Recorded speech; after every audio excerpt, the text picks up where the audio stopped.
ये जो इंडिया है ना, no one here deserved this. Mass cremations, families cremating their dear ones on the footpath, bodies of the dead piling up inhumanly, people dying because an oxygen cylinder or an ICU bed or a doctor was not available. बड़े भाई थे 38 साल के थे, recover हो गए थे, oxygen पे थे, मेरे सामने तड़प के ऑक्सीजन की मशीन बंद हो गई, कुछ नहीं आ रहा था, मेरे सामने तड़प के खत्म हुए. People dying because we did not bother to unlock India's full capacity to produce vaccines. Why have we come to this point? Unfortunately, it's not just the virus. It is also policy paralysis, the failure to act or the refusal to act or acting far too late. That is how we have dealt with key aspects of the COVID crisis, which is why as of 21st April, we have almost 2 lakh people dead, over 20 lakh active cases, almost 3 lakh new cases every day. Policy paralysis was the stick used to beat the UPA 2 government with, but this time the cost of policy paralysis is many, many lives. Doctor चिल्लाते रह गए, कोई doctor नहीं आया, कोई doctor नहीं आया, कोई डॉक्टर नहीं आया, क्या करें? Let's talk about vaccines. The Sarkar's slogan was, जब तक दवाई नहीं, तब तक ढिलाई नहीं. The government knew that vaccines were the key. But what was done to raise production? Almost nothing. While countries like the US and UK gave advance funding to vaccine makers, India's biggest vaccine producers, Serum Institute and Bharat Biotech, got no government support. Serum Institute invested 2,000 crores of its own money and got rupees 2,200 crores from the Bill and Melinda Gates Foundation to increase capacity.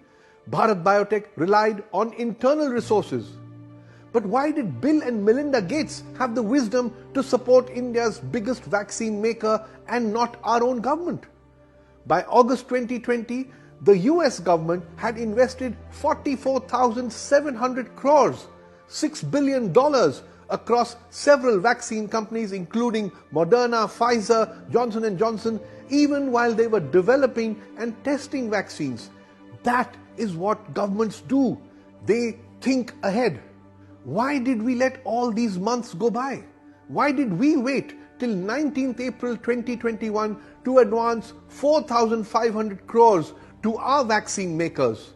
The answer is policy paralysis. And another fact, India's current vaccine production capacity is not enough to meet even half of our monthly need of around 200 million doses. Our government has always known this. But to make up for the shortfall, did we book vaccines from other producers? No. By August 2020, the US had pre-booked 400 million vaccine doses from 4 different pharma companies.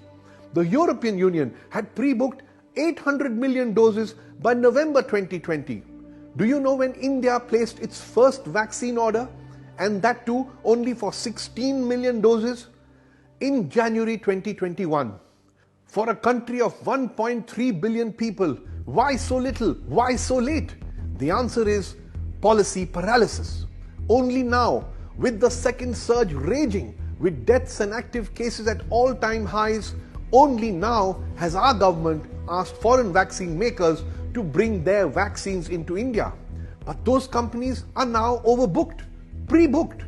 Will they be able to supply to India immediately? No, not before thousands more have died.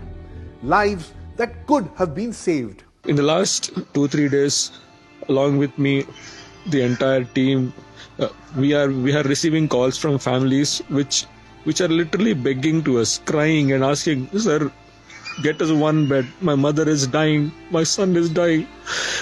Get us one injection of remdesivir." We are not able to arrange it. Okay, let's talk about oxygen. See these desperate tweets. Again and again, families pleading for oxygen, doctors pleading for oxygen. Several state governments asking the center for oxygen. मैं doctor परिहार भोपाल से शासन से प्रशासन से हाथ जोड़कर appeal करना चाहूंगा कि ऑक्सीजन की कमी से लोग मर रहे हैं. कृपया ध्यान दें, 8-8 घंटे 9-9 घंटे लाइन में लग के हॉस्पिटल की वैन को एक सिलेंडर मिल रहा है। आप सोचिए 10 पेशेंट एक सिलेंडर में कैसे सर्वाइव करेंगे। In the second COVID surge, many have been killed not by the virus but by oxygen shortage. Lives that could have been saved. The website Scroll reports that in October 2020, already many months late, the Modi government floated tenders for 162 oxygen producing units to be set up in 150 district hospitals across India. The cost, just 201 crore rupees, fully funded by the PM CARES Fund. Today, 6 months later, do you know how many of these 162 units have been installed? Only 33. In UP, out of 14 units, do you know how many oxygen units have been installed? 0. Is there a shortage of oxygen at these 150 district hospitals today? Yes, there is, because of which people are dying. Do we know why? Yes, policy paralysis. The cost of these 162 oxygen units, all of them, was just 200 crores, a tiny amount for the government. But there just wasn't enough interest in getting the job done. Next, have you heard of B.1.167? It's the Indian origin double mutant strain of the coronavirus. Many experts believe it's the main cause of the second COVID surge, the main cause of thousands of deaths that we are seeing now. But do you know when this strain of the virus was detected? On the 5th of October 2020. Immediately, red flags should have gone up. Thousands of samples of this strain should have been put through gene sequencing to understand it better, how to treat it better, maybe even modify India's vaccines to counter this deadly strain. But again, we moved too slowly. An Indian Express report says we did nothing in October, November, December. Only in January, a COVID genomics consortium, a network of 10 labs, was created to speed up genome sequencing in India with a budget of 115 crore rupees.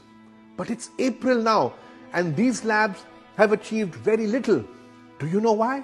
Because the central government did not give 115 crores to the Department of Biotechnology. The department was told to find the money on its own, and the department was able to allocate the first amount of 80 crores only on 31st March. 6 priceless months after this deadly strain was actually detected. As we all know, by 31st March, the second surge had already gone out of hand, lakhs of cases, thousands of deaths, lives that we failed to save. Why? Because of policy paralysis. There are other questions too. Why was a go-ahead given to religious gatherings like the Kumbh Mela? Didn't the government know it would be impossible to impose COVID norms there? They knew. लेकिन आस्था और गौरव के सामने health क्या चीज है? After first allowing a mega super spreader event, it was hurriedly wrapped up, but we know the damage is already done. Then again, why was permission given for massive election rallies during the ongoing assembly elections, followed by backtracking now? Again, by holding these daily super spreader political rallies for weeks, the damage has already been done. And finally, lockdown. Last year's lockdown policy was seriously flawed, imposed without warning, stopping all trains and buses, forcing lakhs of migrant workers to walk home in the middle of the pandemic. It caused immense pain. And yet the government congratulated itself repeatedly for imposing one of the strictest lockdowns in the world. So now prepare to be more confused, as the PM has issued a plea on 20th April against lockdowns. So, lockdown, no lockdown, partial lockdown, what is the government's policy to counter the second surge? We actually don't know. That is policy paralysis. Meanwhile, migrant workers are again rushing home. The economy will take a hit again, and yet again, thousands will die. All we know is that ye jo India hai na, it's thousands of families whose dear ones have died. The lakhs who are struggling for ICU beds, oxygen, vaccines across the country, they all deserve better.